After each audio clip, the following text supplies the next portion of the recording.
साथियों नमस्कार। मैं अखिल भारतीय जनवादी महिला समिति राज्य कमेटी हरियाणा की ओर से आप सभी का CITU फेसबुक पेज पर जुड़ने का धन्यवाद व स्वागत करती हूँ। और साथ में CITU हरियाणा, जो हरियाणा ही नहीं पूरे देश के अंदर सबसे संघर्षशील जुझारू संगठन है, जिन्होंने आपके सामने रूबरू होने का मौका दिया है। तो साथियों, जो आज का जो विषय है, कोरोना महामारी और इस बीच महिलाओं की जो स्थिति है, उस पर मैं बातचीत रखना चाहती। सबसे पहले तो बताना चाहती हूँ, देश के अंदर लगभग 5 करोड़ से ज़्यादा लोग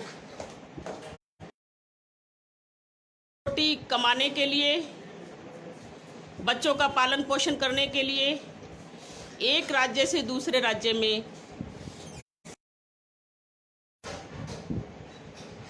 और हमारे देश के प्रधानमंत्री माननीय नरेंद्र मोदी जी ने 18 मार्च को देश के संबोधन में 22 मार्च को जनता कर्फ्यू करने की घोषणा की।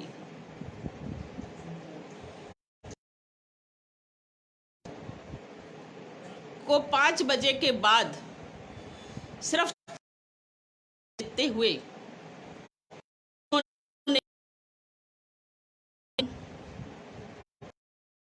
लागू कर दिया।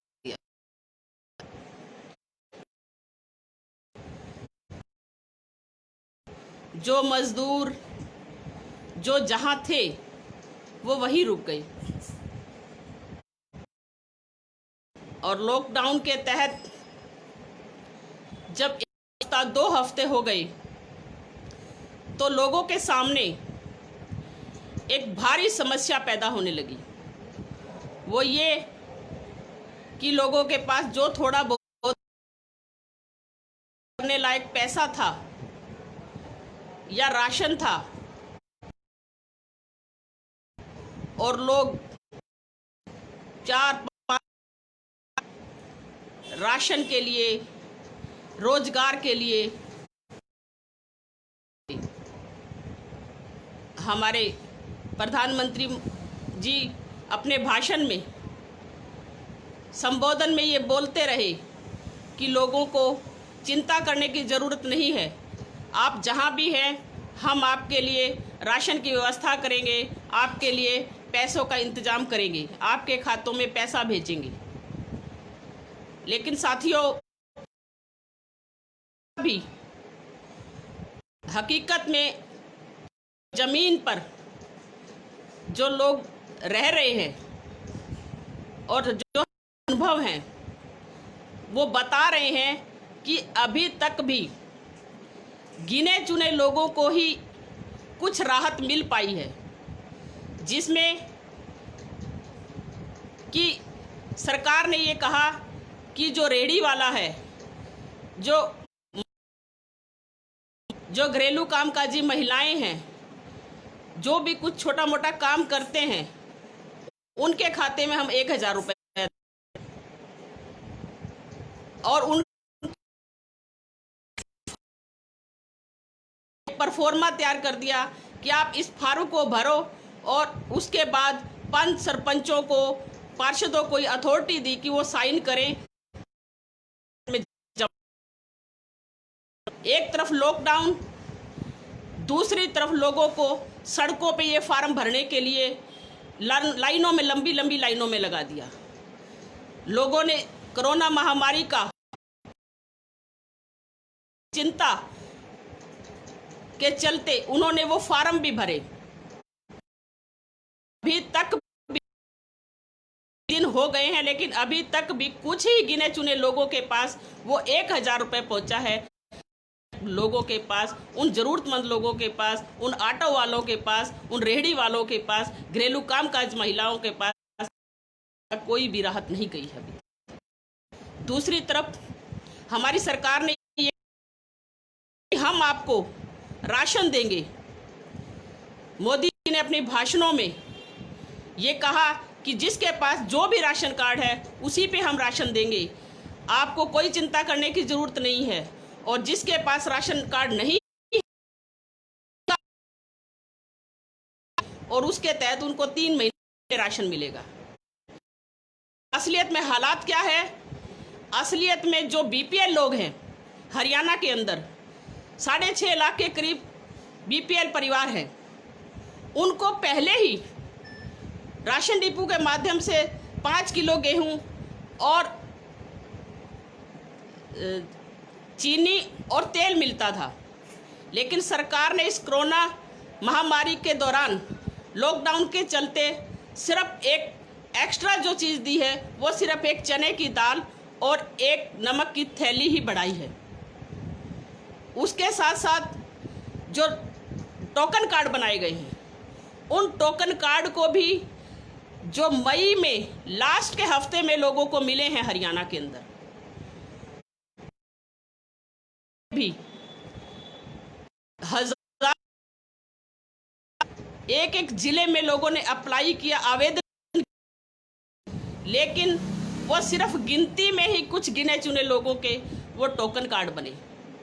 उस टोकन जो राशन मिलना चाहिए, 5 किलो सरकार ने घोषणा करी कि 5 किलो गेहूं मिलेगा और साथ में सिर्फ 1 किलो चने की दाल। हकीकत में वो भी कोरा झूठ साबित हुआ। वो भी लोगों को सूखा राशन 5 किलो गेहूं भी मई के महीने में लास्ट के हफ्ते में उनको टोकन कार्ड दिया गया। उसमें भी बहुत सारे लोगों को मई महीने का राशन भी नहीं मिला और उस राशन कार्ड के अंदर 2 महीने के लिए वो जारी किया गया है। सिर्फ घोषणा में 3 महीने कहा गया और हकीकत में 2 महीने का जारी हुआ। वो 2 महीने में भी, मई महीने का भी काफ़ी लोगों को वो राशन नहीं मिला। लेकिन अब जून आ गया है और जून में भी अभी तक असलियत में तस्वीर ये है, नीचे से जो आ रही है रिपोर्ट, उसमें अभी भी किसी को राशन नहीं मिला है। तो साथियों, हम ये कहना चाहते हैं कि इस कोरोना महामारी के दौरान जो समस्याएं लोगों के सामने जो आ रही हैं वो काफ़ी गंभीर समस्याएं हैं। उसी के साथ साथ जनवादी महिला समिति जो पूरे देश के अंदर महिलाओं का संगठन है और हमारी हरियाणा राज्य कमेटी हमारी जनवादी महिला समिति की कार्यकर्ताओं को सलाम करती है, धन्यवाद करती है कि उन्होंने इस महामारी के दौरान अपनी जान की परवाह किए बगैर, एक तरफ लोग घरों के अंदर सेफ थे, दूसरी तरफ हमारी कार्यकर्ता लोगों के पास ज़रूरतमंद लोगों को चिन्हित करते हुए, गरीब परिवारों को चिन्हित करते हुए उनको अपने स्तर पे सूखा राशन, बना हुआ खाना, दूध, जूस तक पहुंचाने का काम हमारे ने किया है। मैं बधाई देती हूं हमारी साथियों को, हमारी टीम को, जिन्होंने इस मौके पर लोगों के बीच में इतनी बड़ी संख्या में, हजारों की संख्या में। उसके साथ साथियों, हमारे जो हालात है हरियाणा के, वो आपसे कोई अछूते, क्योंकि रह रहे हैं। जब उनको ये लगा कि सिर्फ भाषण ही हो रहे हैं, कुछ भी नहीं मिल रहा, हमारी सरकार को राशन देंगे, कोई मकान मालिक आपसे किराया नहीं लेगा, कोई स्कूल का टीचर, कोई स्कूल का प्रिंसिपल आपसे फीस नहीं मांगेगा, लेकिन हालात उससे कहीं उल्टे हैं। लोगों के पास ना राशन, ना मकान मालिकों ने पैसा छोड़ा और न ही जो स्कूल के स्टाफ है न ही उन्होंने फीस माफ़ की है। आज ऐसी हालात में आकर के जब 1 हफ्ता, 2 हफ्ते, 15 दिन, 20 दिन हो गए, लोगों को कहीं से कुछ आसार अपने घरों की ओर चलना शुरू कर दिया। आपने देखा होगा मीडिया के माध्यम से कि किस तरह से हजार पर पैदल एक गांव की ओर जा रहे हैं। कुछ जानकारी भी मिली, हमारी बातचीत भी हुई। कुछ लोग जो जैसे तैसे भी जुगाड़ करके साइकिल खरीद गए हैं की कोशिश करी। आपने जब तस्वीरें देखी कि किस तरह से वो तस्वीरें हमारी हैं कि जब रोड पर एक चलती हुई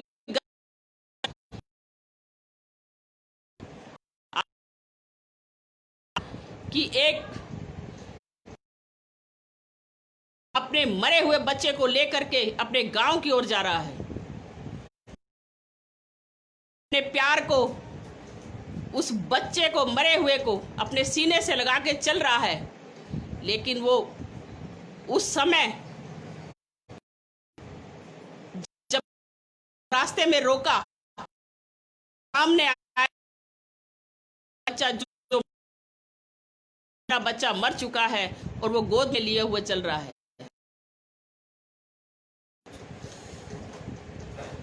साथियों, आपने वो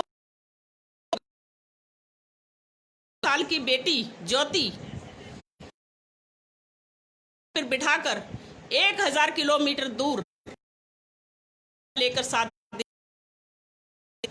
आपने वो तस्वीर देखी होंगी कि रेलवे लाइन पर चलते हुए दर्जनों मजदूर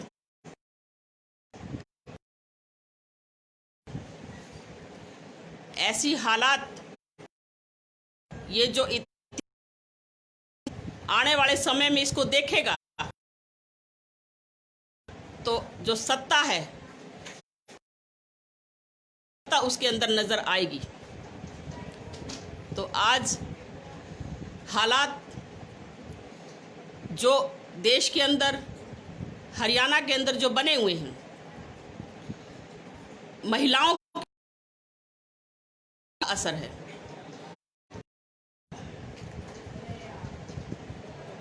जब कोरोना, साथियों बीच बीच में ये दिक्कत नेट, तो मैं अपनी बातचीत जारी रख रही हूं कि महामारी के दौरान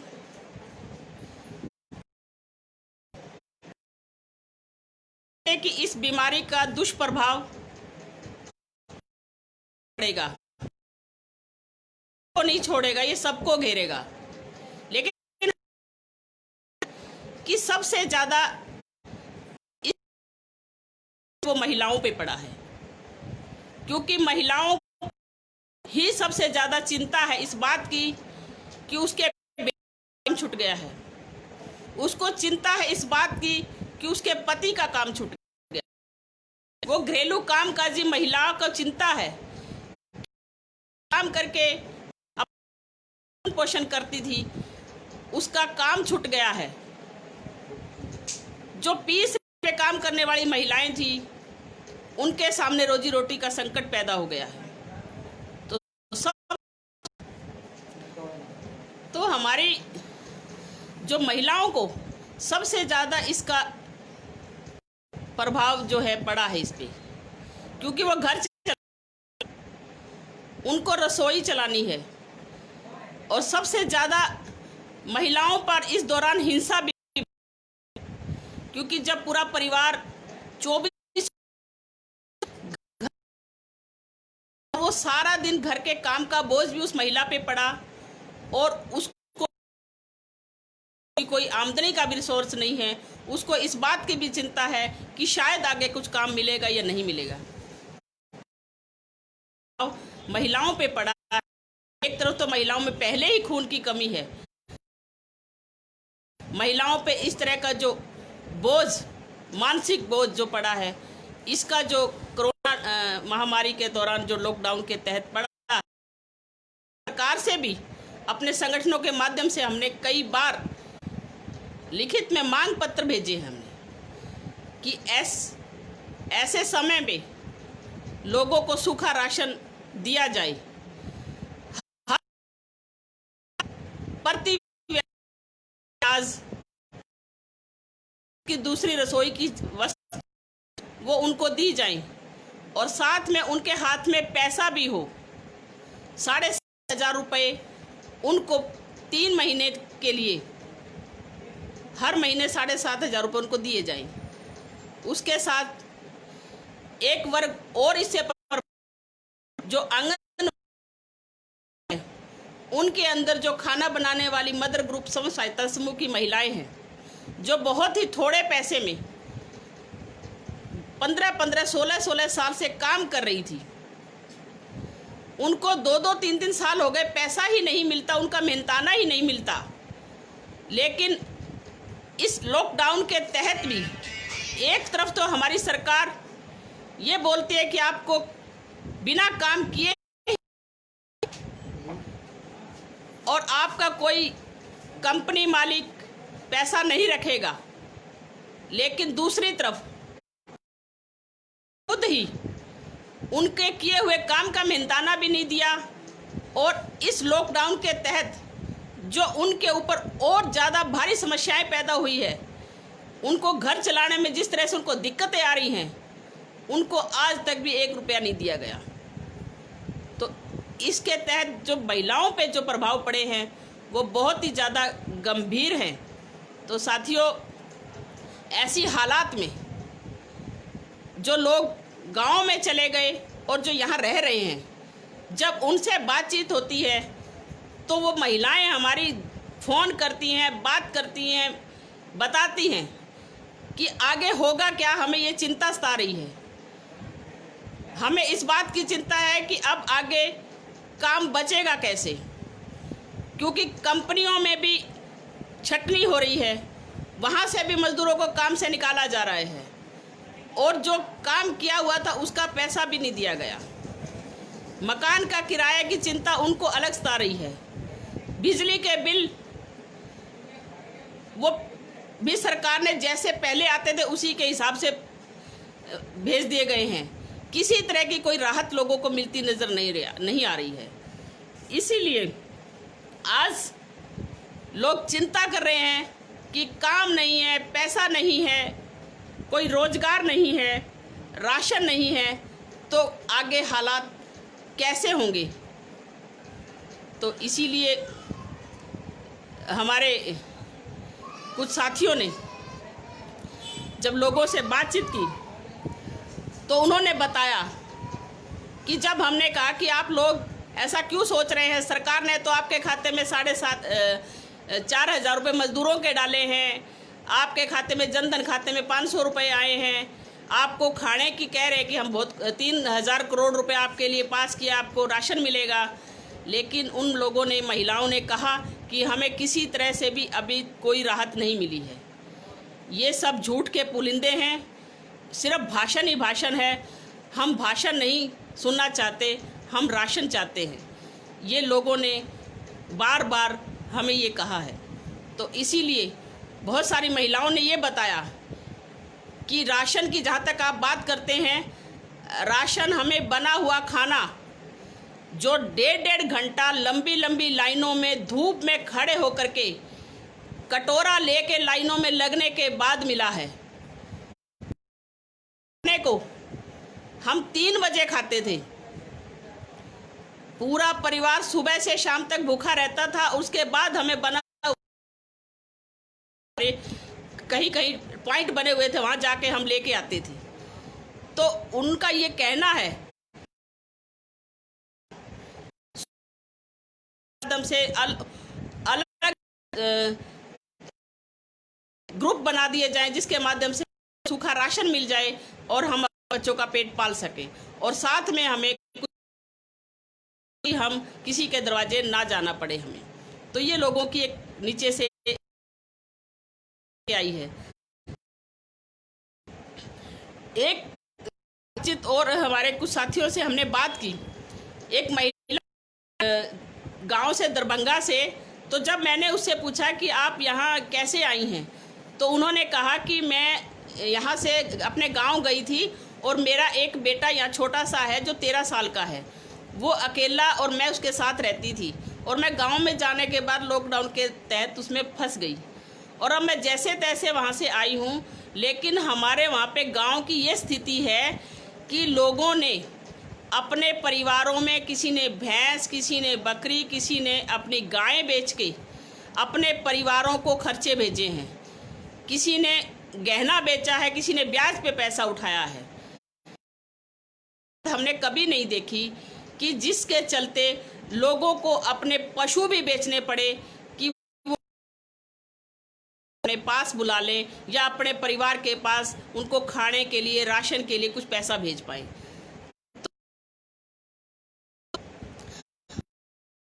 तो एक रोजगार का संकट आएगा।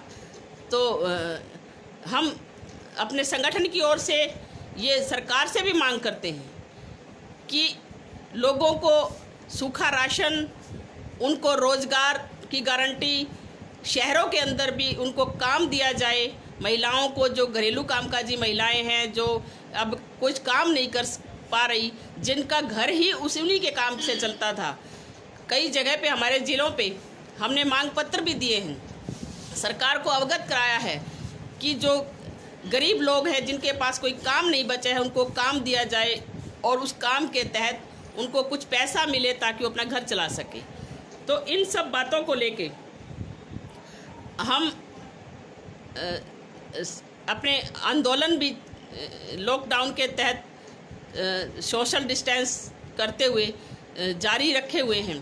तो हमारा ये मानना है कि इसका जो प्रभाव है ये महिलाओं पर बहुत ज़्यादा पड़ा है, और ख़ास तौर पे बच्चों पे भी इसका बहुत बुरा प्रभाव पड़ रहा है, क्योंकि बच्चे जो हैं एक ही जगह रहकर चिड़चिड़ापन उनके अंदर, वो हीन भावना का शिकार, कई तरह की हिंसक रूप भी ले रही हैं।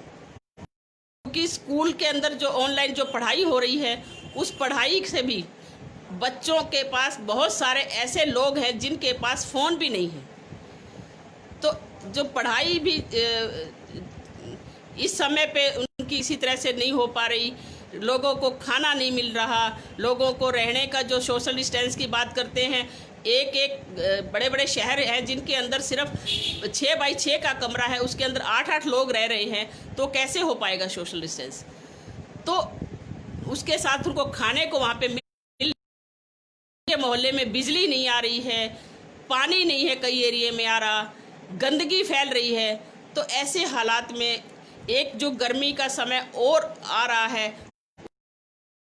बीमारियां पनपने का भी जो खतरा है, तो स्वास्थ्य का जो ढांचा है वो भी हम सब जानते हैं कि आज जो हमारे स्वास्थ्य कर्मी हैं, जो इस कोरोना महामारी के तहत एक योद्धा के रूप में काम कर रहे हैं, जो स्वास्थ्य विभाग की रीढ़ की हड्डी है, हमारी आशा वर्कर, स्टाफ नर्स, जो सीधा सीधा मरीज से संपर्क में रहती हैं, उनको देखभाल करती हैं, उनको किसी तरह से कोई सुरक्षा किट नहीं दी गई, कोई पीपी किट नहीं दी गई है, कोई मास्क, कोई ग्लव्स वगैरह नहीं दिए जा रहे, सिर्फ काम का दबाव उनके ऊपर दिया जा रहा है।